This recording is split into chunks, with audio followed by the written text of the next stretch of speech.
Hi guys, welcome back to Sound Design with Anna 2. In this video we're going to do a weird sci-fi wavetable style pad. So we're going to start off with oscillator 1. We're going to come down to the 3D wavetable section, and I had a quick look earlier, save me trying to find one while I'm doing the video, and I found this saw harmonics one which I like. Now what I find is when I'm using wavetables, there's quite often sweet spots to find, and I found in this one around here there's some nice stuff going on. So first thing I'm going to do is drop this a couple of octaves,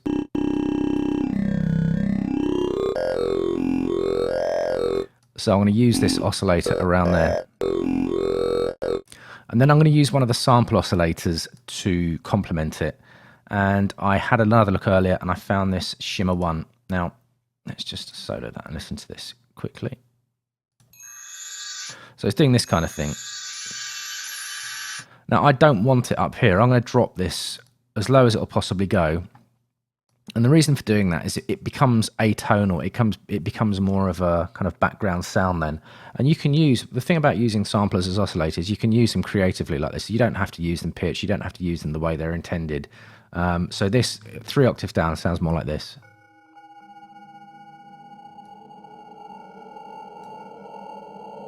So, you know, if you were watching Alien or Prometheus and you heard that in the background, you wouldn't question it, would you? You're already halfway there. So let's create this pad style envelope for the amplitude.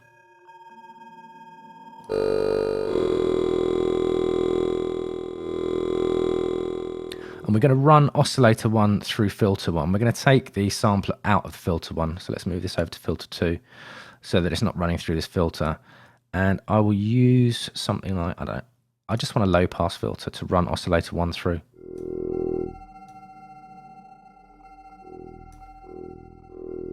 And I'm going to create a similar envelope for the filter that I've got for the amplitude.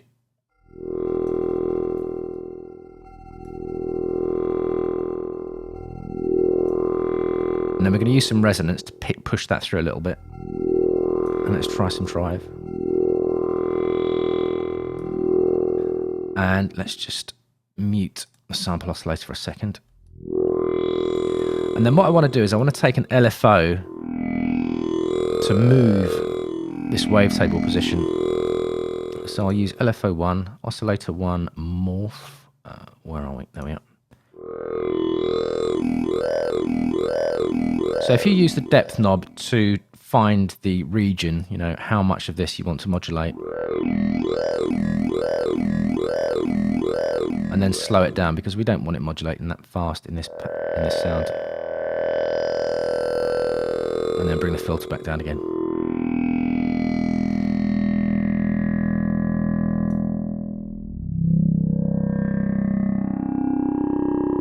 And then what I'm also going to do is I'm going to take a super saw. It sounds a bit weird, but I'm going to take a super saw and oscillator 2. Just set this up quickly, you know, max voices. We're going to take the volume down. It's just going to be like for a backup, a weird kind of wash in the background. Maybe an octave lower.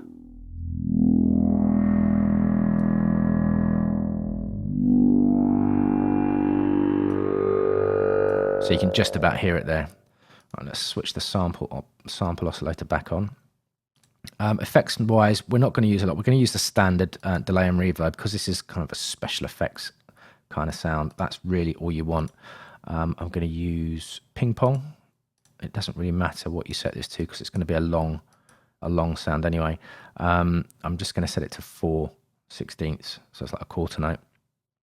And feedback probably about halfway, high pass around 100 as usual, and just let that much of the highs through.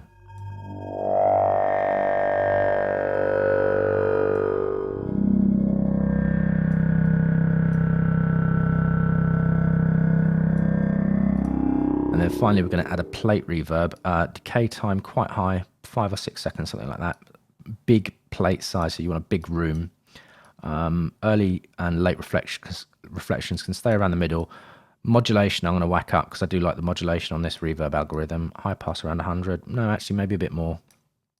and then let some more of the highs through. So let's have a listen to this.